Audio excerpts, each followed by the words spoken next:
여시아문 3 마이산과 108탑.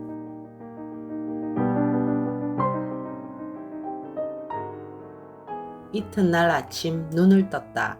푹 잘 잤다. 몸과 마음이 참 개운하다. 구수하고 풍미가 깊은 시락국에 밥을 말아 한 그릇 뚝딱 먹고 채비를 챙겨 오늘 새날의 기운을 그대로 간직하고 있는 효양님을 나왔다. 오늘 일정은 진안군 마이산 탑사이다. 가는 길에 진안읍을 통과하였다. 차창 밖으로 보이는 읍내의 낮고 자그마한 건물이 정겹다. 지금은 아침이라 조용하지만 당시에는 오가는 사람들도 많았을 거다. 마침 오늘이 장날인지 물건을 펼치고 손님을 맞이할 준비를 하는 사람들이 여기저기 보였다. 진안군 마이산 탑사에 도착하였다. 마이산은 전북 진안읍에 있는 마치 말의 두 귀 모양을 닮았다고 조선시대 태종이 이름을 지었다고 전해진다. 마이산 내의 탑사는 조선 후기 이감룡 옹이 마이산 은수사에서 수도하던 중 꿈의 계시를 받고 이곳으로 이주하여 30여 년 동안 혼자서 돌을 쌓아 108개의 탑을 만들었고 그 후 사찰 건물을 지었는데 지금은 경내에 80여 개의 돌탑만 남아있다고 한다. 주차장에서 탑사 가는 길은 무성한 나무가 빼곡한 산과 호수, 그리고 아직 아침이라 선선한 공기, 환한 햇살이 충만하다. 어제 온 비가 참 깨끗하게 청소해 놓았다. 깨끗한 공기와 어우러진 찬란한 햇빛이 또 아름다운 세상을 만들고 있었다. 탑사라는 이름처럼 크고 작은 돌, 다듬지 않은 자연석을 모양 그대로 참 섬세하게 하나하나 쌓아 올린 탑이 여러 개 있고 그 사이에 좁은 길이 나 있었다. 절 입구에 도착하니 보기만 해도 감탄이 절로 나왔다. 우곡 선사님께서 말씀하셨습니다. 제가 이렇게 들었습니다. 우리가 지금 여기 왜 있냐면 눈 밝은 자가 미리 형상으로 의미를 깃들게 한 역사 현장을 답사하면서 그 원력에 젖어 이치를 터득하고 에너지를 공유하려고 온 거다. 형상을 보고 의미도 알아야 그것이 제대로 된 만행일 것이다. 안 그러면 그저 그런 주마간산이다. 20년 전쯤 여러 승려들과 이곳 탑사에 온 적이 있다. 당시의 저 산길 위에서 돌탑을 내려다보니 탑의 전체 형상이 옴자 모양인 것을 알 수 있었다. 내 말에 한 승려가 옴자와 전체 탑 형상을 대입하더니 무릎을 치며 아 맞습니다 고 하였다. 이 돌탑이 불교의 상징인 옴자를 표현한 것임을 말하는 사람은 아무도 없다. 정신계에는 언젠가 이 신비스런 형상의 돌탑을 읽는 사람이 나타날 것이라는 말이 구전으로 내려오고 있단다. 불교의 상징인 옴자는 공과 색, 세간과 출세간을 상징하지만 따로 떨어진 세계가 아님을 표현한 것이라고 본다. 효령대군 16대 손으로 이 시왕조가 멸망하는 시대를 살면서 세상을 등지고 30년간 쌓은 저 돌탑에 새겨진 역사가 남의 일 같지 않다. 마이산은 강이나 바다에 퇴적된 자갈, 모래, 점토 등이 오랜 시간 열과 압력을 받으며 바위로 굳어져 형성된 여감으로 구성되어 있는데 지구의 지각운동으로 이 여감층이 지표면으로 상승하면서 지금과 같은 뾰족한 봉우리 모양의 마이산이 만들어졌다고 한다. 다시 탑 사이로 난 길을 따라 내려오다가 작은 샘에서 우리 일행은 바가지에 물을 떠서 한 모금씩 목을 축였다. 우곡 선사님께서 말씀하셨습니다. 제가 이렇게 들었습니다. 여기가 마치 샘터처럼 만들어져 있지만 샘을 공으로 상징하는 옴자의 윗부분 중심에 둔 것은 물은 생명을 잉태한 근원이기에 그랬을 것으로 본다.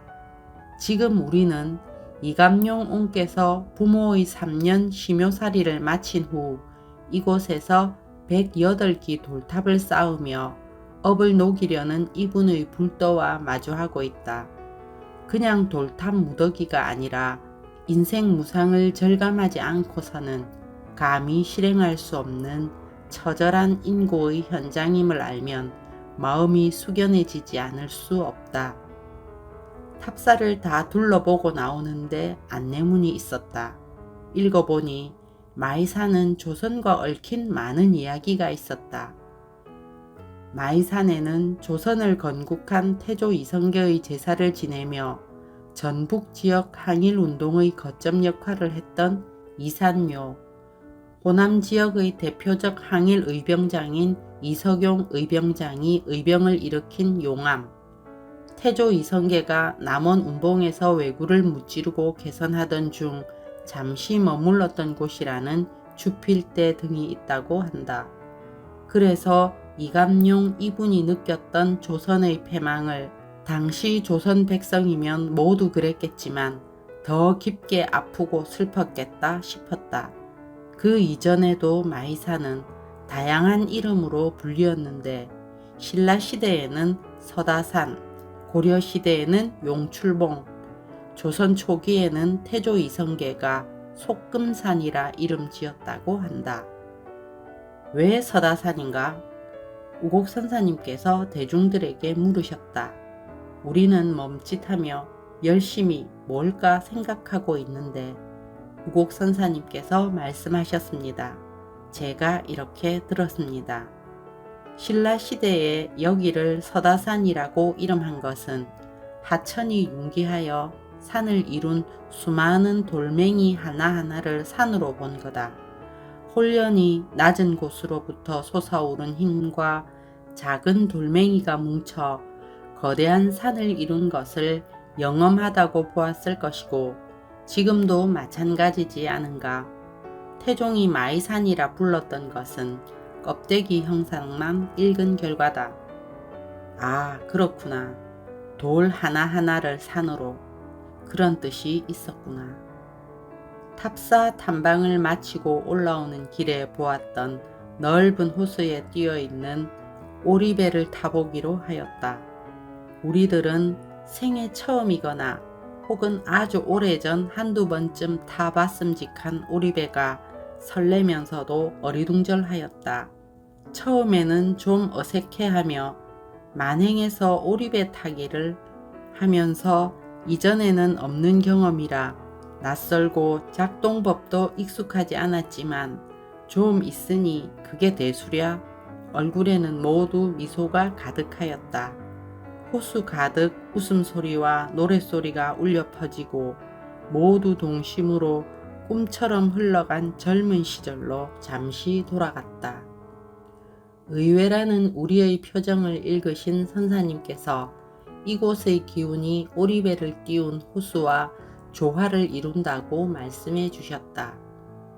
눈이 번쩍 뜨이고 머리가 갈라지는 듯 이치를 설하여 주시고 어린 시절의 즐거움과 흥겨움을 만끽하게 해주신 참 새로운 만행이었다. 떠나기 전과는 또 다르게 세상이 보였고 함께 먹고 흥을 나누고 마음껏 웃고 즐기는 시간이었다. 만행에서 돌아오고 이런저런 기억이 떠올랐다. 퇴직하기 전에는 나중에 그 많은 시간을 어떡하지 했는데 점점 눈 뜨고 하루를 시작하는 시간이 늦어지더니 정말 삼시세끼 밥만 먹었을 뿐인데 하루가 후딱 지나갔다. 문득 이렇게 살다 죽는구나 싶었다. 내일, 모레, 그 다음 날도 오늘과 똑같을 내 모습을 보니 자꾸 기분이 가라앉고 어둡고 무거워졌다. 매일 세끼 밥만 먹다가 죽는다. 내 삶의 끝이 보였다. 그 무렵 저녁이나 어두운 밤 예고 없이 불쑥불쑥 저 밑바닥 어디에서 스멀스멀 찾아오는 공포가 몹시 두려웠고 만나기 싫었다. 그렇게 하루하루가 힘들었던 어느 날, 그래서 빛을 보러 갔다. 일출과 일몰 시간에 맞추어 하루 2번 해를 보러 동백섬으로 갔다. 해를 보고 그 해를 단전에도 품어보고 온몸에 빛 샤워를 한다 생각도 했다. 그러다가 마치 알약 먹듯 해를 꾸역꾸역 입에 집어넣어 삼키기도 했다. 어느 날 더 이상 어둡고 무겁고 공포가 찾아오지 않음을 알아차렸다. 요즘 얼굴이 좋아졌다고 한다. 좋아져서 다행이다. 요즘 내가 보았던 깨끗하고 맑은 세상을 불러오게 할 때가 있다. 먹구름이 걷어지면 파란 하늘이 드러나고 먹구름 같은 마음의 오염이 걷어지면 파란 하늘 같은 마음이 나타날 거다. 이제는 시커먼 공포도 거의 만나지 않는다. 같은 일을 오래 하고 있거나 오래 한 사람을 성실하고 꾸준한 사람이라고 칭찬처럼 얘기한다. 일뿐 아니라 삶도 마찬가지다.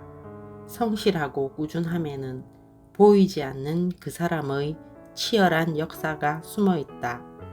늘 같은 자리에서 견디고 버티며 지키는 훌륭한 나의 이웃들이 그들이다. 그들의 삶에 경의를 표하고 응원한다. 나 또한 머물지 않고 생기를 북돋아 찬란한 빛으로 업그레이드된 인생 이막을 열어보려 한다.